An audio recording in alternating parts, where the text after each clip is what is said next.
reached Dreamland, the biggest podcast in the world of its kind, on the largest website in the world of its kind, for a reason.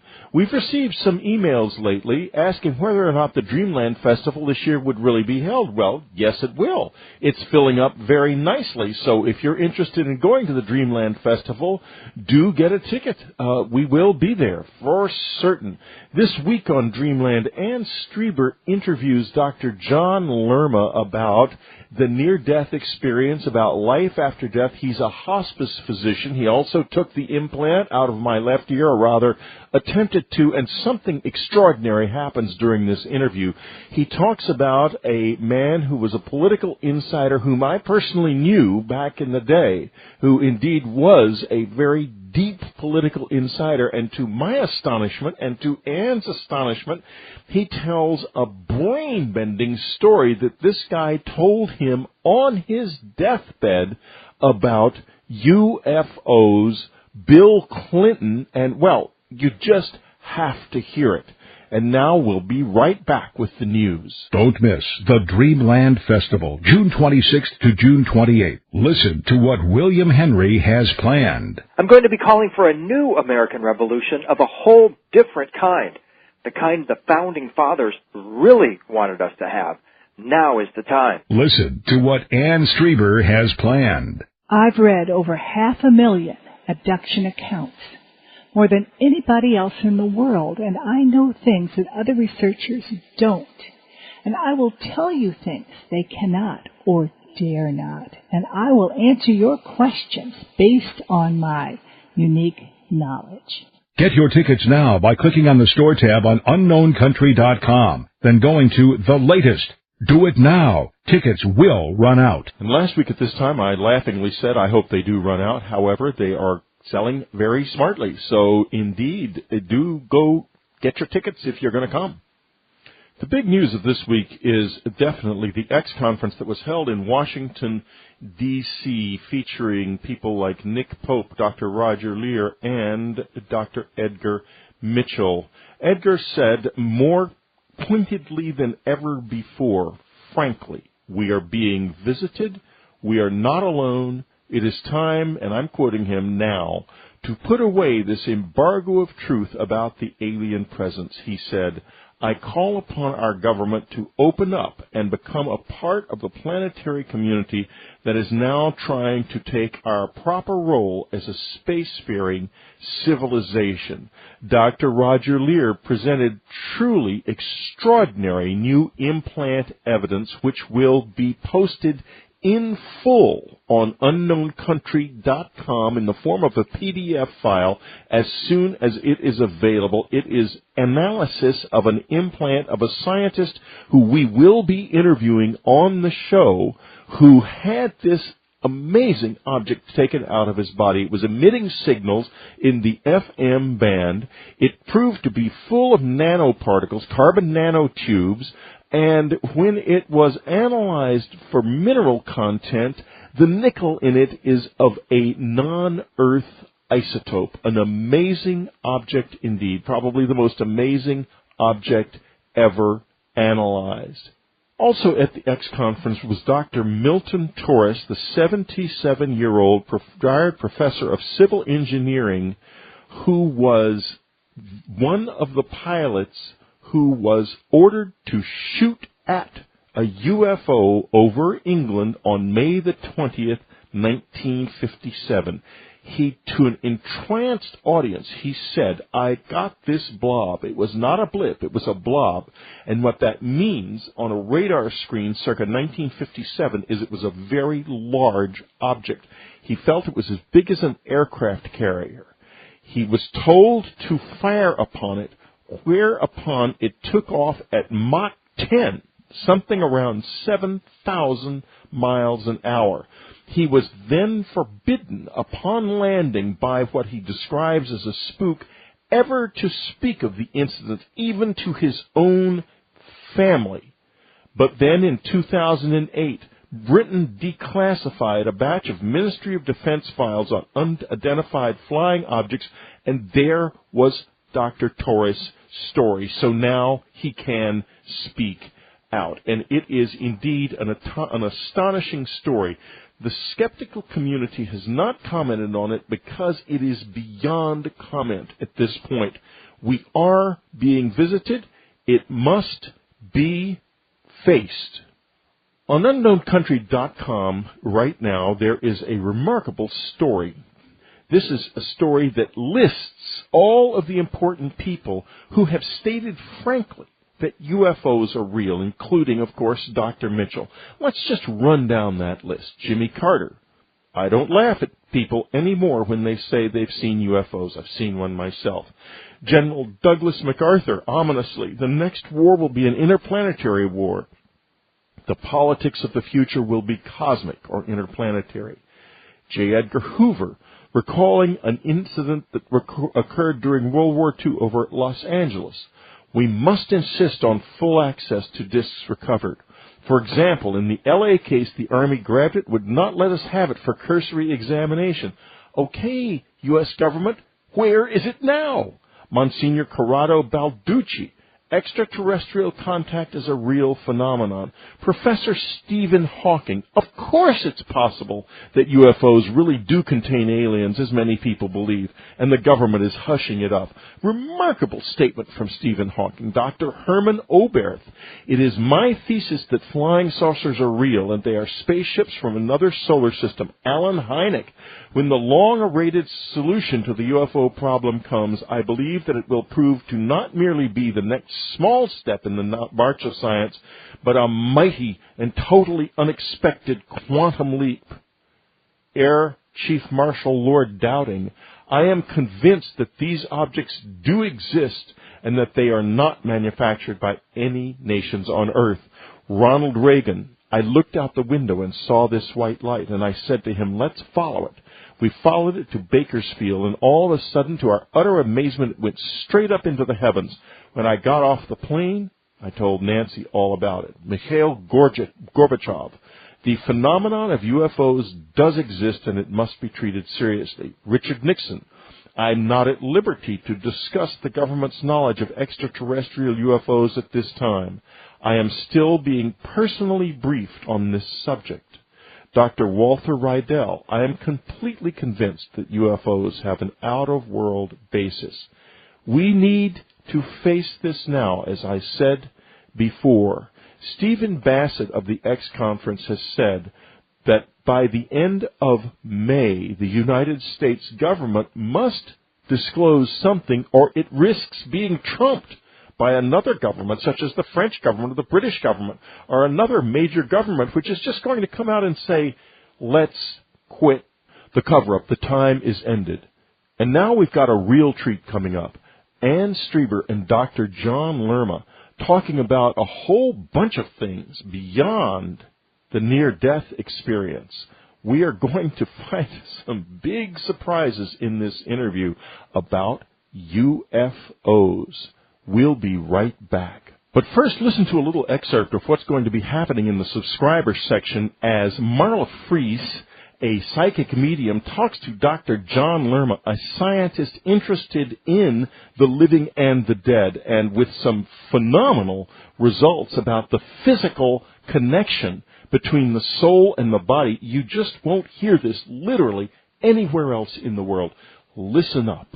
I think Dr. Strassman was doing studies where he was checking electromagnetic energy, and people were dying and so forth, and they could actually sense, or they could pick up energy right around that point, and what they called in a stereotypical way, trying to find points from the front, top, bottom, and all areas to find the exact area it's coming out of, and it's coming out of the pineal gland. Wow. This pulse so wave. Fascinating. So we think that the DMT is what holds it in, and it's what releases it. That's an excerpt from this week's offering for Unknown Country subscribers. Every week, something just as new, just as fascinating. Plus, as a subscriber, you'll get access to every Dreamland recorded for the past 5 years, hundreds of subscriber interviews, access to live chats with celebrity guests, and our vibrant subscriber community. You're listening to Whitley Strieber's Dreamland Online with guest host Ann Strieber. We believe that this is by far the best offering of its kind on the Internet, So go to unknowncountry.com and click on that subscribe tab right now. You're listening to Whitley Strieber's Dreamland Online with guest host Ann Strieber. Today on Dreamland, I'm interviewing John Lerma. His new book is called Learning from the Light. Now, John is the physician, the hospice physician, who tried to remove Whitley's implant and failed because it ran away from him under his scalpel. That's right. Yes, and we'll talk about that some too, but I mostly want to talk about your incredible experiences with patients who are dying, who have amazing experiences, strange paranormal type experiences before they die, which you have witnessed and you've learned about from talking with them. And I think it's wonderful, John, that you listen to these people. I think a lot of doctors wouldn't. I agree with you. It's something, actually, Ann, that really goes back to the core of medicine.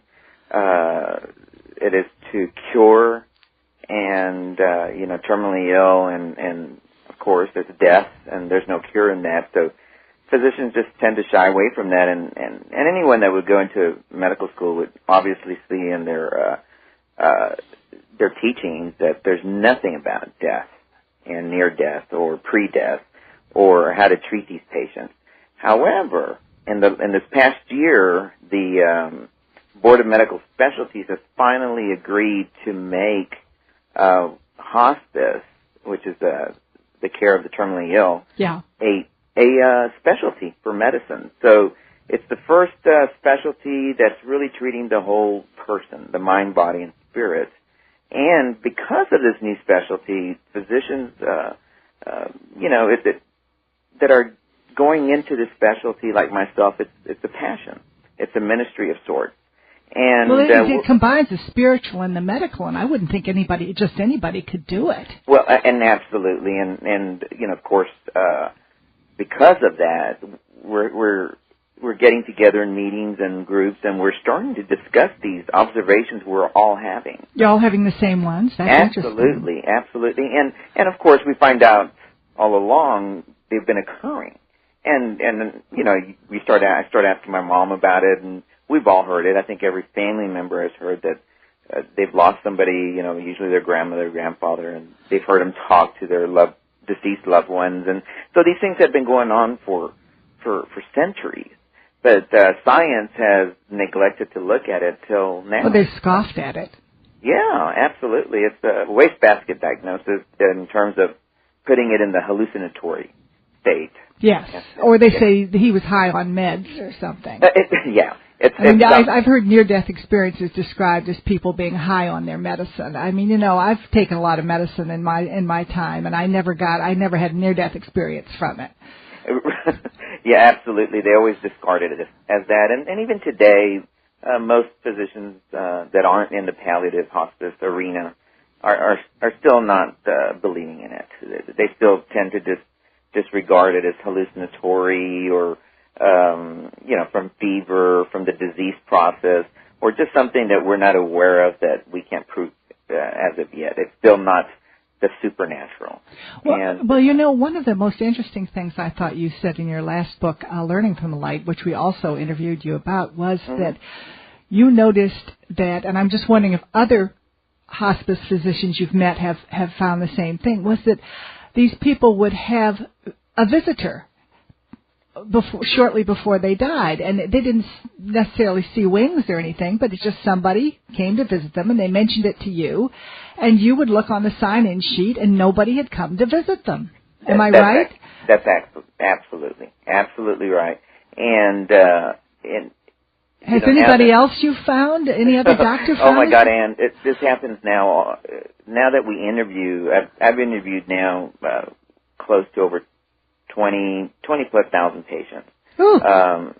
Many of them briefly, most of them briefly, a few hundred, maybe a few thousand, in depth, and those are the stories in the book.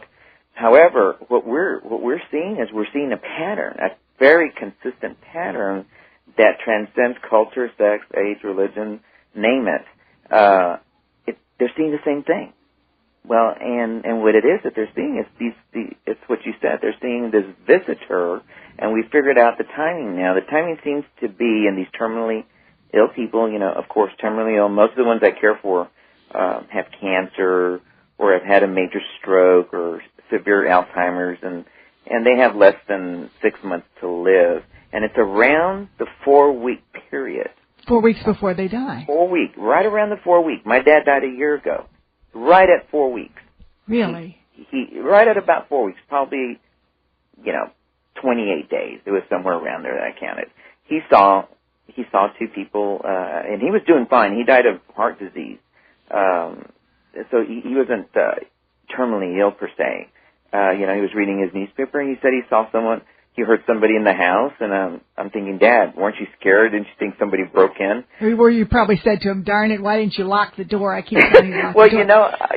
It's like, weren't you scared of it? He goes, no. I mean, normally I would be, but not this time. And he goes, I walked out the door, and along the hallway I saw this gentleman. And then another younger gentleman came out of the room where I was in, the bedroom. But he hadn't been there when your dad was in there. Yeah, and he spoke to him, and he said he saw him for about 4 or 5 seconds, long enough to be able to determine that it was not a hallucination or delusion. And did they tell him anything? And or were they just told there? him they were coming back for him, not to worry. They radiated peace, no light. They were actually human. He said they had flesh. In fact, my dad was in the Navy, and he said that they had the Navy or military uniforms. And, in fact, one of them looked very, very familiar to him. I was going to say, you write about this in the book. Yeah, go on. This is fascinating. Yeah, which he ends up finding out was someone, that died, that he wasn't aware of, that ended up dying when he was in the war, or died not too long thereafter. But, basically this gentleman that he wasn't aware that had died was there visiting him. And I had mentioned that in my first book. And my dad, of course, real cantankerous, old guy, from the Navy. He goes, I don't believe any of that stuff. Interesting. Well, when it started happening to him, right before he's dying, he's saying, son, it is occurring. He goes, I really want to tell you more about what's happening, but I will tell you about these 2 guys. And that's how it started, and it did happen around the 4 weeks, like your patients tell you. Not what I say, but what my patients and what I've been documenting and observing, and what other doctors have been observing. And so that first visitation, he said, occurred 4 seconds. They were very kind, emanated peace, warmth, and it lasted for a few seconds, and then it went away, and he went back to what he was doing, which is what most patients end up just telling me. It's so fast that they doubt themselves. And but when they come back again, usually within a few days, maybe a day or so, again within a few seconds, and they appear, and usually at the doorway, sort of like with my dad. It was at the doorway of his bedroom along the hallway. They're wanting, and this is what I finally got from many people. They were saying they're finally figured out what they were there for. They're wanting to come in. And it's something but they have to be invited in. Absolutely. It's about this obvious, I guess, was it about the free will? Why can't they come in? Well, you have to invite them in. It's like maybe people say about the visitors, we call the aliens or whatever you want to call them, visitors as well. People say, why don't they tell me something? And my experience is you've got to listen. You've got to take it for yourself. And it's interesting that this is the same type of mechanism. Well, isn't that they don't tell you anything. Well, and there's been some patients that have told me that have specified that some of these spiritual entities may even be entities from other worlds. So aliens per se, they didn't say aliens, but they said other worlds. And so, it's possible they're androgynous, they're humanoid in appearance at times, but they emanate lots of light. They radiate lots of light. And never make them really feel bad. Occasionally there is that dark one or so that people do see, but that's very rare. I will say that. That's very rare. The good news for me and what all the other doctors we've been seeing, even in cases of where there was murders or people that committed even they have a very positive experience. Interesting. I was going to ask that. I mean, do the bad guys have a bad experience? But no, huh? That's constant. It seems to be very constant. And it seems to be, because of my physics background and we, some of the other doctors I've been talking to who have had physics background, we're starting to relate a lot of this, science, Einstein put science and religion together. Science is going to prove one way or another, God per se. And I think quantum physics has really, in a way, done it by saying. And I know you've studied quantum physics by saying that there had to be an observer there for the Big Bang to happen. Amen. And that's exactly what we're getting into. What I was going to get into. This is all boiling down to quantum physics and the law of superposition. Yes. The law of entanglement. In other words, interconnectedness. The new paradigms now are these new life system theories that we have to start viewing everything as connected. If you pick up a rock, in quantum physics they're saying, it's really mostly space. Yes. It's mostly space. And there's no one particle, it's the wave particle phenomenon. But what it's really doing, you are part of the rock and the rock is part of you. And as we evolve, there is evolution. We just don't evolve by ourselves. We evolve to adapt to our environment and our environment to adapt to us. Because we are heading in some destiny. We're heading somewhere that whatever it is, and this is what my patients say, it is so important that life continue to enhance itself and we continue to procreate. And that is why we see suns, within our system continuing, the dust and clouds continuing to form suns. Life is continually forming, the quantum, different fields, the different dimensions. Oh, John, it's way beyond. I have a provocative question for you, but I noticed it's time for a break. So absolutely. In a minute, we're going to come back, and I'm going to ask John that provocative question. We'll be right back. You're listening to Dreamland. Serious wonder spoken here. I'm back with John Lerma.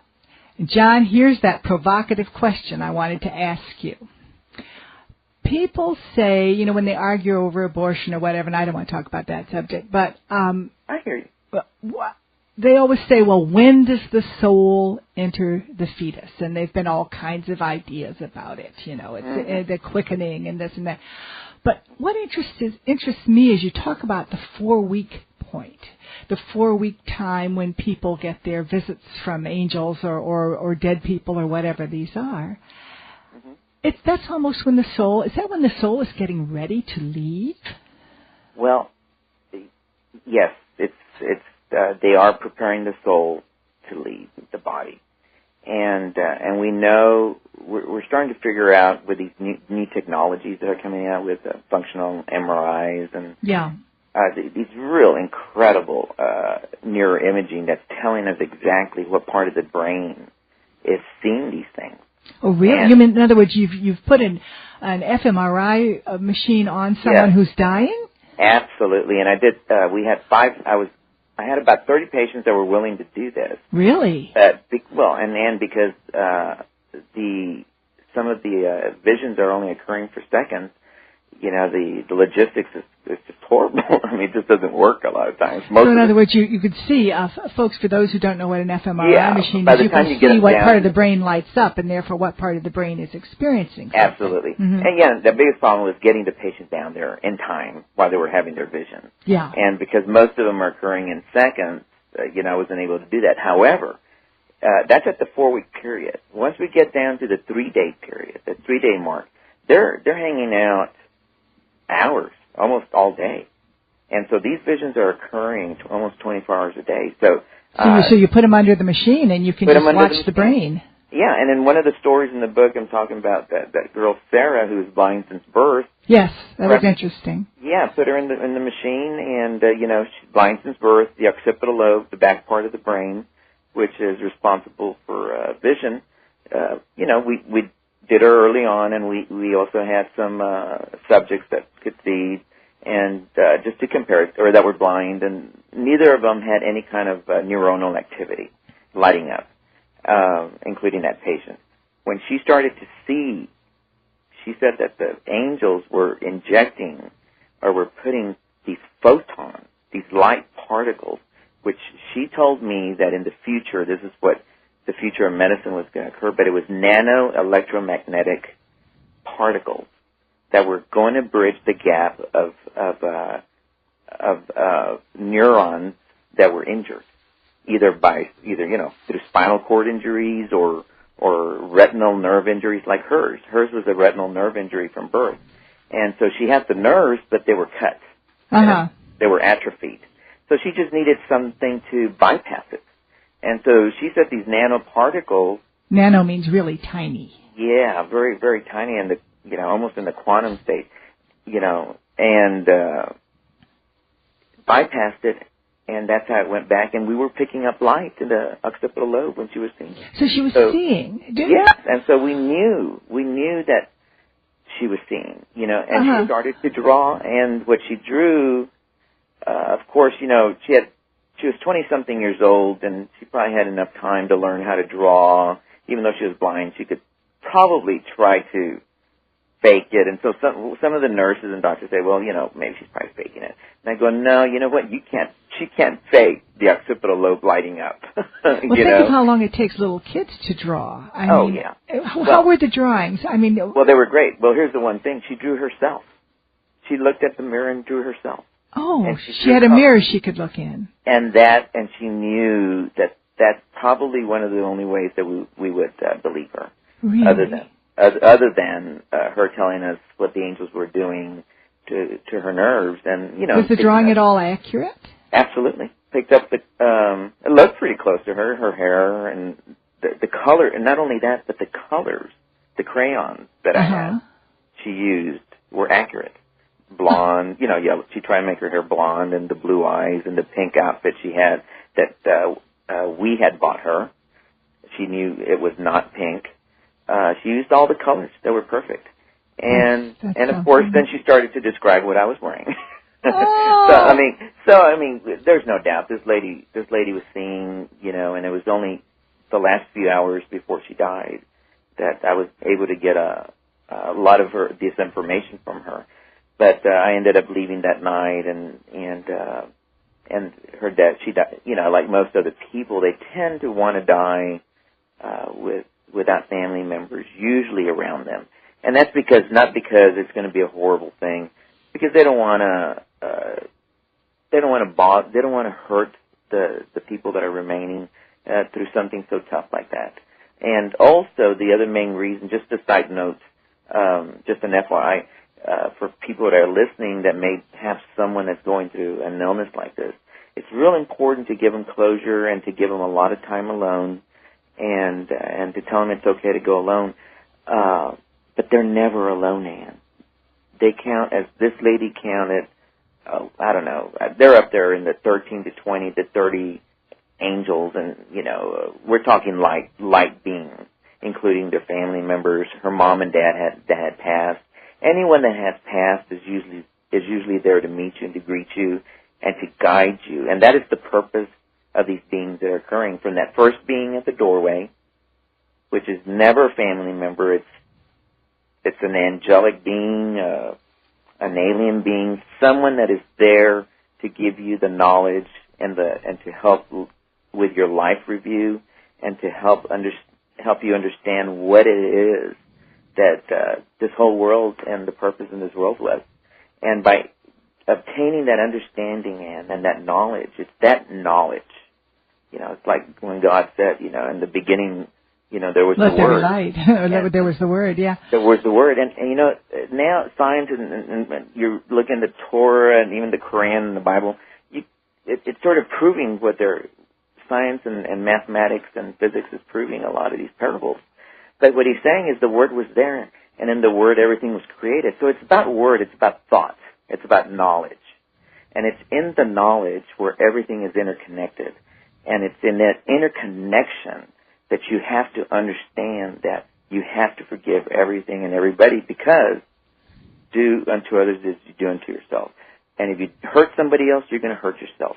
You have to understand this, and this is what people have been telling me more and more and more and more. The sooner we understand that if you hurt somebody else, you're hurting yourself. You may not feel it directly, but because of the law of entanglement, of non-locality that we have proven it in physics, we're all connected by the unified field theory. You're shriveling your soul. Absolutely. And John, I want to tell you, we're just hurting ourselves. Yeah, there's a text question here, which is just fabulous, because we're recording this on Ustream. And someone says that their grandchild was born blind. And so this interview fills her with hope.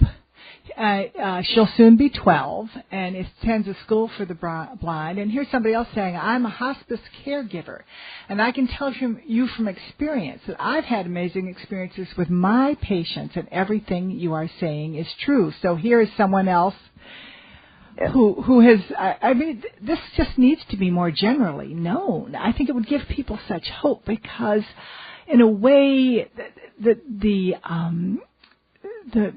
improvements in medicine have really made us a little all more afraid of dying. I remember after I almost died recently, I was scared for a year, because it was like I thought, well, what? No reason to live. Why should I care about living? Exactly. And I remember that Anne, and that fear. And that's a big part of the messages that my patients are leaving, is this fear. And you had that fear, but it didn't feel like fear. It just felt like, oh, what's the point? Well, not the fear, but what's the point? Right, exactly. And however, that goes what do you think that was? Let me just ask you. I mean, what was your feeling about that? I mean, why were you having that feeling? Well, I write about that in my diary, The Green Man, but I want to talk to you. I know. You're a classic doctor. Maybe you're a psychiatrist too, saying, how do you feel about this? But listen, I want to ask you about real quick, I just want to thank everybody who or the nurse that called in for. Oh my! I've met those people. I've met those people. I wrote a diary called Ordinary People about those wonderful people who heard Whitley on Art Bell's show. Yeah, they're the true angels. I'll tell you that. Oh, I'll tell you, they really are. And I met that person. I got to thank her. And as I say, I wrote a diary about that called Ordinary People. Yeah. Now, I wanted to talk to you about what, you have a very provocative area here where you talk about Roswell. One patient who told you all kinds of secrets about the Roswell crash, just like Whitley's uncle told him. And I think I know who this might be, but we will not say his name. I did not know him well, but he had a very big reputation in a certain town that we both lived in. Yes. And yes. And I think I have guessed right.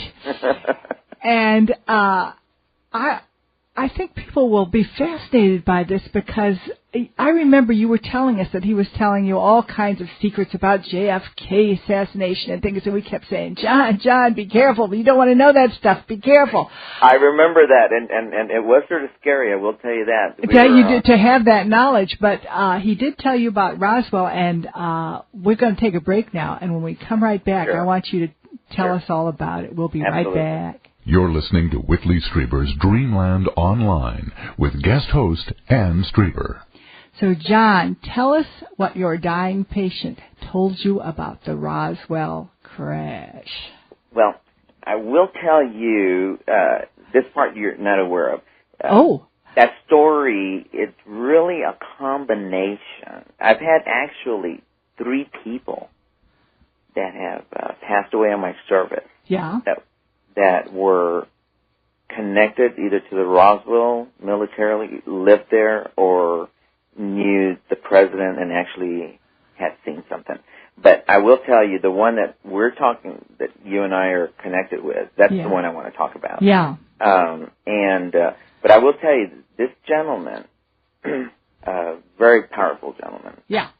It's not just in the United States, but around the world. We knew his daughter, who once described him as, quote, unquote, mean as a snake. But go on. Yes, till the end, baby. Till the end, then they're all babies. Yeah. But then they're all pussycats. And I tell you what, he toward the end, he really changed. Oh, really? This man, when I lived with him for a year, and so I really got to know him. And but when I found out how connected he was militarily, and you know, and y'all knew him, and you other family members, and I was interested in this. You know, after trying to get Whitley's implant out, I was yes, we'll talk about that too. Yeah, trying to get it all together, but it's all sort of connected. Yeah, and I'm asking him, I'm going, what do you know about this? And you know, and prior to this, you know, we're having this great conversation. You know, I'm taking care of him where he's dying, and he's telling me all these, you know, his experiences with the boys in Vegas and you know, the mobsters and all this kind of stuff. And then all of a sudden I just sort of say, hey, by the way, what do you know about the UFO? And he just clam up. And this was probably a few months before he passed. Uh-huh. And I said, sir, did you not hear me? Oh. And he'd just get up and leave. Oh, Just really? would not, I mean, I'm talking not even utter a word or a sound. He would, when I mentioned anything about UFO, Roswell, cover-up, and that kind of thing, not even the Kennedy thing, he would talk about the UFO stuff. He was really quiet about. He probably was, you know, sworn not to. It was classified, and he was sworn not to break that. But of course, it was near the end of his life, so he really did finally. And absolutely, when he's finally dying, he says, "Remember that question you asked me?" You know, and he goes, "Yeah." Well, let me tell you this: when Kennedy died, and that's another thing, another story, but he goes, and Johnson came in there, and Johnson and I were essentially best friends. He called me one night, and he said, he goes, you know, Mr. M, he goes, you need to come over, you know, and I guess he was at Washington at the time, and they went out to the Pentagon, and back then, this gentleman told me they were able to get in there a lot easier. The the regs weren't quite strict yet. This is pre-911, yeah. Yeah, this is 60s, you know, and so, you know, Johnson was able to get in there, and so they went down levels. He goes, you wouldn't believe how far down you can go in the Pentagon. And so they went down many levels. He didn't tell me how many, but he said they ended up going down to a point and through many doors, and finally this one big area where there was a UFO. There was an actual saucer-shaped craft there that was actually part of the Roswell craft. You know, I've heard these types of stories from many people and discounted all of them because it's usually, pardon my bullshit artist, but this one I believe. I believe this because this guy, I mean, he was dying and then he told you his doctor, and go on. Well, and you know, he refused for so long to do it, and he was real, and you know how connected he was. Yes. You know, I mean, just to let people know, when he was dying, Clinton was there. And I believe it. Clinton came over. No one even knew he was there at the house. He had come in on a smaller plane. Well, and this is while he was president. Yeah.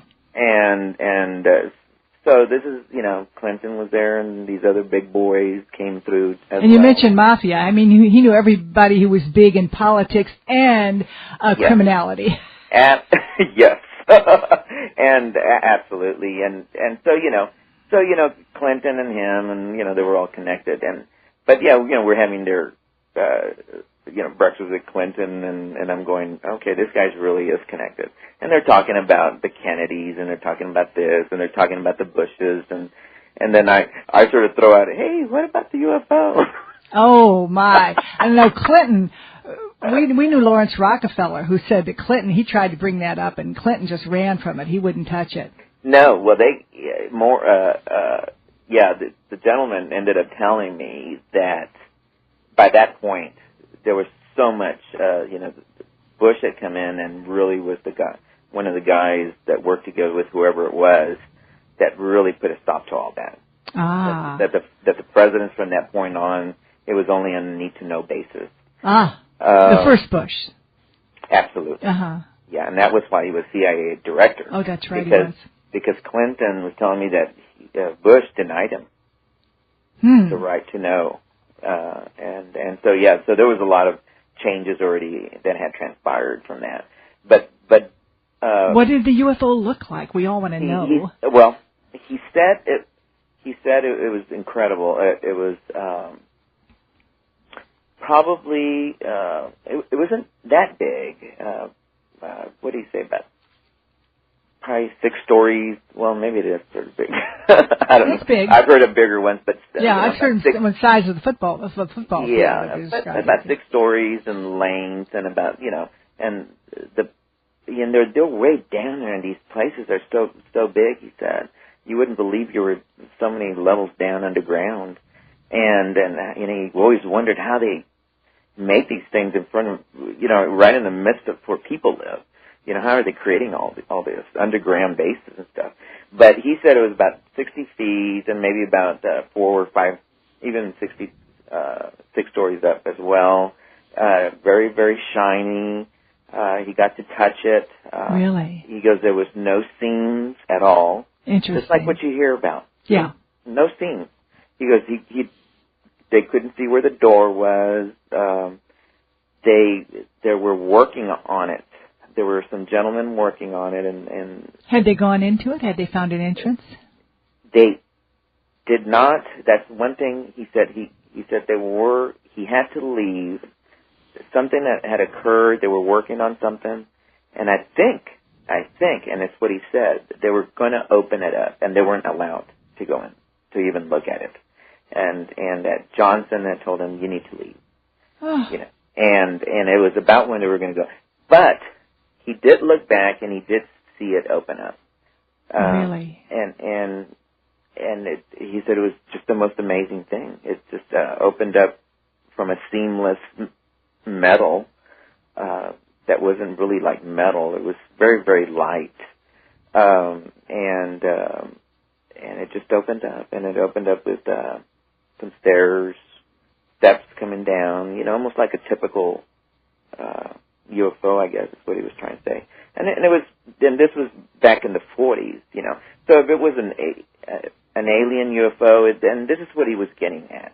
He goes, there was 2 UFOs, is what he was told. Oh, I've heard that. The 2 UFOs that crashed, but one of them was one of ours that the Germans had been working on during Hitler's time. That the German scientists that were brought into Project Paperclip to Wright Field Patterson Air Force Base were working on. Yeah. And the Russians weren't aware of this. This is what we brought in, and of course we brought in the best of the Germans, and was their scientists. One of the best Nazis, yeah. Yeah. However, and this is where that Johnson wasn't totally aware of all of this. However, he would hear bits and pieces, but that he never got to see any aliens, but he heard they were there. He heard there were aliens, and that they were keeping them in another place other than the Pentagon, out in the desert, underground. That a few had died, and that they were working in unison, and the one that had crashed, I guess both of them hit each other or something like that. But really, it was the fault of the one that was being driven by humans. It was our fault. Well, wouldn't you know it? We didn't know. Yeah. and that was something to that effect. Well, Philip Corso once told us, Colonel Corso, before he died, that he saw an alien. Did he really? And he was a military guy. He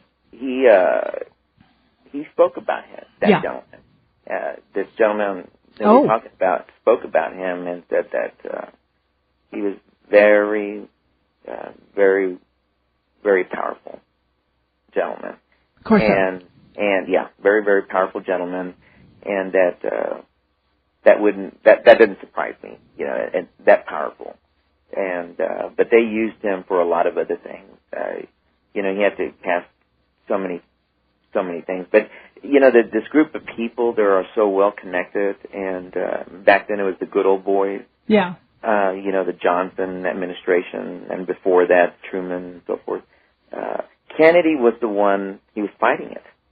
Kennedy... He was fighting the secrecy, or? Yeah, Kennedy wanted to let the people know. About UFOs? A lot of things, not just the UFO, but a lot of things. Wanted to open up those secret vaults, those classified vaults. Absolutely. And I don't think that just in a nutshell, that wasn't why they assassinated him. You don't think so? If it was in part due to that, but it wasn't that. It was more related. It really was related to oil. A big part of it was oil, and the big plans that we're starting to see that have been occurring over the last that are occurring now and have been occurring over the last 10 years in our presidency. And that is true. We have had an oil man in there. Yeah. Clinton, Bushes didn't get along, and nor did he and the Bushes, and they were both oil men, and they both dealt with the Saudis. Yeah. And big friends with the Saudis, as Fahrenheit 9/11, the film, pointed out. Yeah. So they didn't like where they were heading, but there was a faction here, and it was the Bushes that ended up really bringing in a stronghold into the government, bringing in new rules, new regs that they were creating, and that was Papa Bush. And thwarting the Constitution. Listen, John, we've got to take a break, but we're going to be right back. Sure. This is Whitley Strieber's Dreamland. Expert hosts, unique information. We're back with John Lerma, and John, he's been telling us all these wonderful government secrets. I wanted to talk to you. We've only got one segment left. I wanted to talk to you about two things. One, people will be mad if I don't talk to you about what happened when you removed Whitley's implant or tried to, because at that little conference we went to, I think it was about a couple of years ago, in California, you told something that I had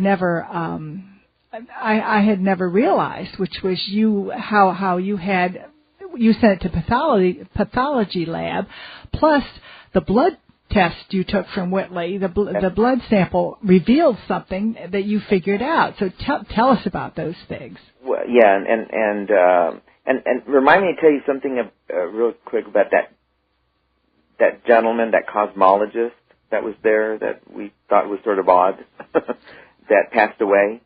Do you remember his name? I don't know who that is.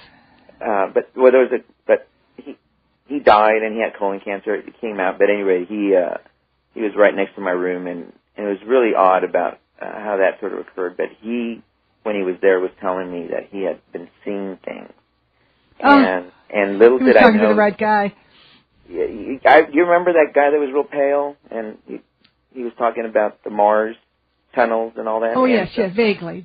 But tell us, anyway, tell us about Whitley, because I want to get to one of your chapters, which was about exorcism. But tell us quickly about Whitley's ear. Yeah, well, when y'all came over, I thought that was the first thing, I wanted to do and was look at Whitley's ear via an X-ray to see, I'm thinking immediately, okay, let's see if it's metallic, or big enough to be metallic. And it's at the pin of the ear, the top of the ear, and behind the lobe.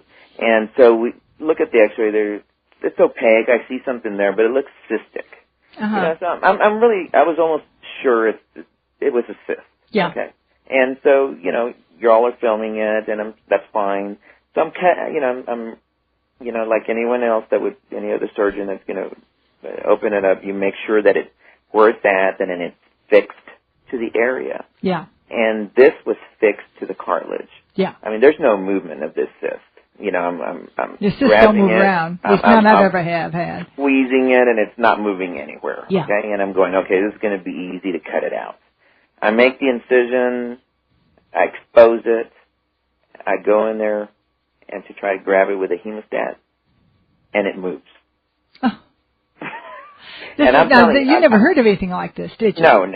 And I remember, and at that point I'm going, this is really bizarre. And then listening to myself afterwards in the film, I'm saying, yeah, it did move. Because I started questioning myself, saying, what is going on? I go, this thing is really was affixed to the cartilage.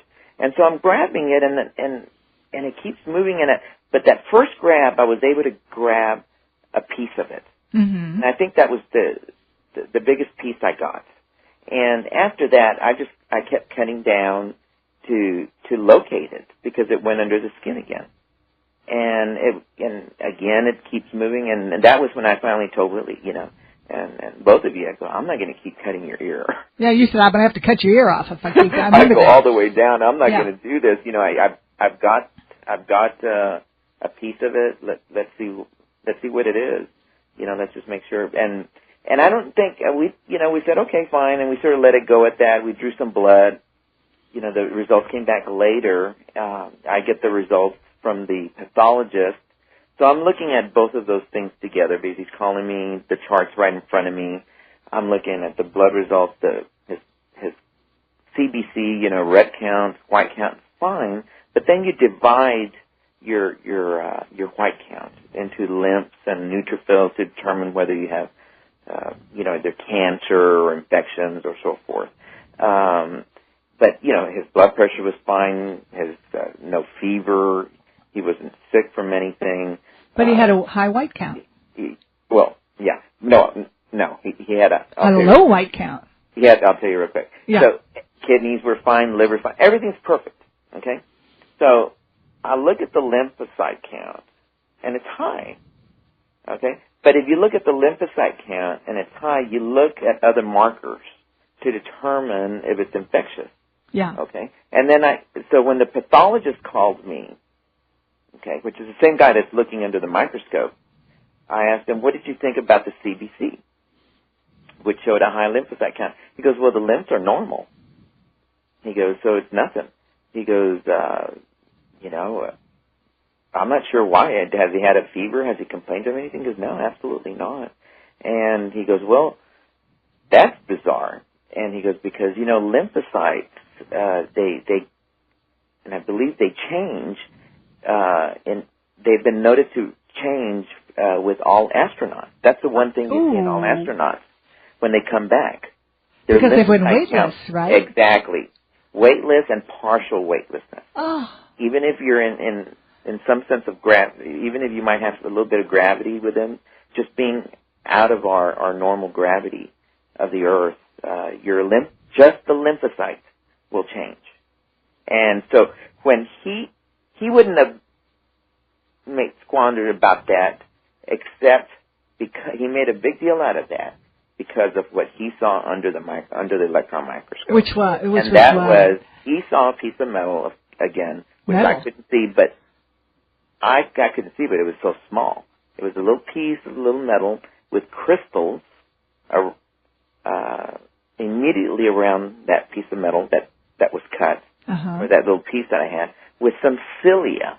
Which are those long things that let amoebas move. Pseudopods. Exactly. It was a living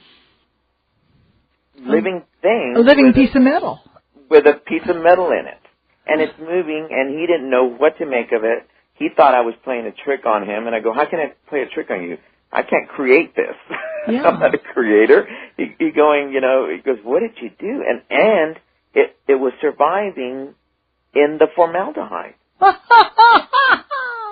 And that was the other thing. It wasn't dead. So he's going, this is really weird. And he goes, who is this? And he goes, Whitley Strieber. He goes, Whitley Strieber. He goes, that makes sense. Oh dear. Oh dear. Because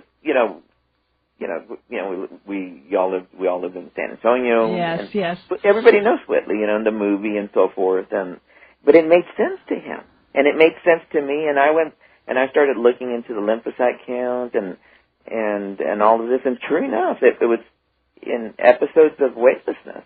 Fascinating. And that you see that. So you put it all together, and it corroborates what Whitley is saying. It really does. It really, how can this thing was not a cyst. This thing should have been dead in the formaldehyde, if anything. Or since it was metal, it should never have been alive. Well, exactly. And so, how is it alive? What is this thing? We don't know what it is. So, I know that the chemist from the, what's that research center? Southwest Research? Yes. Bill Mallow, who died, yeah. Yeah. Boy, that was a real loss. Yeah, that was really sad. But I believe he ended up. Did he end up looking at it? He looked at another guy's implant. At another guy's implant. Yeah. Right. Right. It's very interesting. Somebody here on the texting mentions Roger Leir, and I have a real beef with Roger Leir in that he's into removing these implants. And he seems to think, of course, people come to him don't want them. I mean, they remember getting them put in and they don't like them and they want them out. And I think that's a legitimate feeling.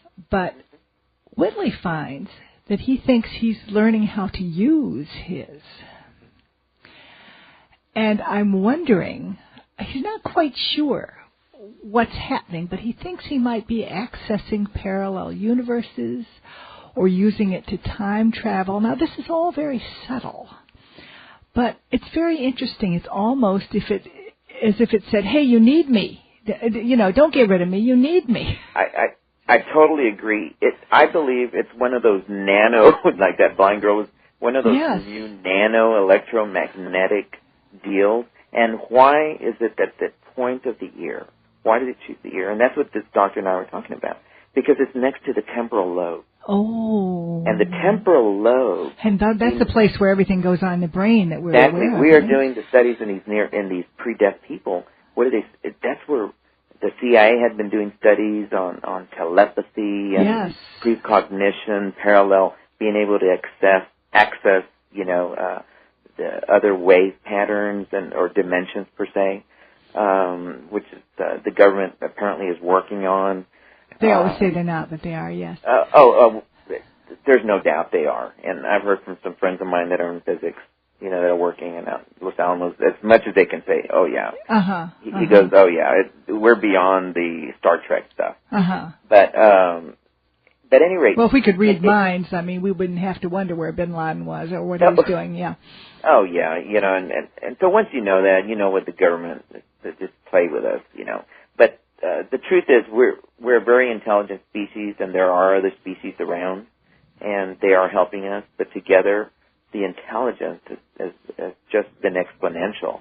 And in terms of Whitley's little implant, I think it moved back. Didn't it move back to its place? Yes, it did. Okay. Moved back to that temporal lobe area. Yeah, the area next to temporal lobe. It knew where it wanted to be. So exactly, there you go. It knew exactly where to be. So either it's already it has its own intelligence and it locates its partner particle or its partner neuron, which is located in the temporal lobe, and that's why it moved there. But it's so sensitive that it's not going to allow you to grab it. Oh, John, our time is up. I'm just heartbroken. I'm having so much fun talking my God, to you. John, listen, I'm going to say goodbye, but we're going to come. The big news of this week is definitely the X conference that was held in Washington, D.C., featuring people like Nick Pope, Dr. Roger Leir, and Dr. Edgar Mitchell.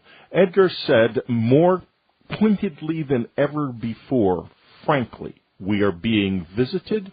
We are not alone. It is time, and I'm quoting him now, to put away this embargo of truth about the alien presence. He said, I call upon our government to open up and become a part of the planetary community that is now trying to take our proper role as a spacefaring civilization. Dr. Roger Leir presented truly extraordinary new implant evidence which will be posted in full on unknowncountry.com in the form of a PDF file as soon as it is available. It is analysis of an implant of a scientist who we will be interviewing on the show who had this amazing object taken out of his body. It was emitting signals in the FM band. It proved to be full of nanoparticles, carbon nanotubes, and when it was analyzed for mineral content, the nickel in it is of a non-Earth isotope. An amazing object indeed, probably the most amazing object ever analyzed. Also at the X conference was Dr. Milton Torres, the 77-year-old retired professor of civil engineering, who was one of the pilots who was ordered to shoot at a UFO over England on May the 20th, 1957. To an entranced audience, he said, "I got this blob. It was not a blip, it was a blob." And what that means on a radar screen circa 1957 is it was a very large object. He felt it was as big as an aircraft carrier. He was told to fire a problem comes, I believe that it will prove to not merely be the next small step in the march of science, but a mighty and totally unexpected quantum leap. Air Chief Marshal Lord Dowding, I am convinced that these objects do exist and that they are not manufactured by any nations on Earth. Ronald Reagan, I looked out the window and saw this white light, and I said to him, let's follow it. We followed it to Bakersfield, and all of a sudden, to our utter amazement, it went straight up into the heavens. When I got off the plane, I told Nancy all about it. Mikhail Gorbachev, the phenomenon of UFOs does exist, and it must be treated seriously. Richard Nixon, I'm not at liberty to discuss the government's knowledge of extraterrestrial UFOs at this time. I am still being personally briefed on this subject. Dr. Walter Rydell, I am completely convinced that UFOs have an out-of-world basis. We need to face this now, as I said before. Stephen Bassett of the X Conference has said that by the end of May, the United States government must disclose something, or it risks being trumped by another government, such as the French government or the British government, or another major government, which is just going to come out and say, let's quit the cover-up. The time is ended. And now we've got a real treat coming up. Ann Strieber and Dr. John Lerma talking about a whole bunch of things beyond the near-death experience. We are going to find some big surprises in this interview about UFOs. We'll be right back. But first, listen to a little excerpt of what's going to be happening in the subscriber section as Marla Fries, a psychic medium, talks to Dr. John Lerma, a scientist interested in the living and the dead, and with some phenomenal results about the physical connection between the soul and the body. You just won't hear this literally anywhere else upon it, whereupon it took off at Mach 10. Something around 7,000 miles an hour. He was then forbidden upon landing by what he describes as a spook ever to speak of the incident, even to his own family. But then in 2008, Britain declassified a batch of Ministry of Defense files on unidentified flying objects, and there was Dr. Torres' story. So now he can speak out. And it is indeed an astonishing story. The skeptical community has not commented on it because it is beyond comment at this point. We are being visited. It must be faced. On UnknownCountry.com right now, there is a remarkable story. This is a story that lists all of the important people who have stated frankly that UFOs are real, including, of course, Dr. Mitchell. Let's just run down that list. Jimmy Carter. I don't laugh at people anymore when they say they've seen UFOs. I've seen one myself. General Douglas MacArthur, ominously, the next war will be an interplanetary war. The politics of the future will be cosmic or interplanetary. J. Edgar Hoover, recalling an incident that occurred during World War II over Los Angeles. We must insist on full access to discs recovered. For example, in the L.A. case, the Army grabbed it, would not let us have it for cursory examination. Okay, U.S. government, where is it now? Monsignor Corrado Balducci, extraterrestrial contact is a real phenomenon. Professor Stephen Hawking, of course it's possible that UFOs really do contain aliens, as many people believe, and the government is hushing it up.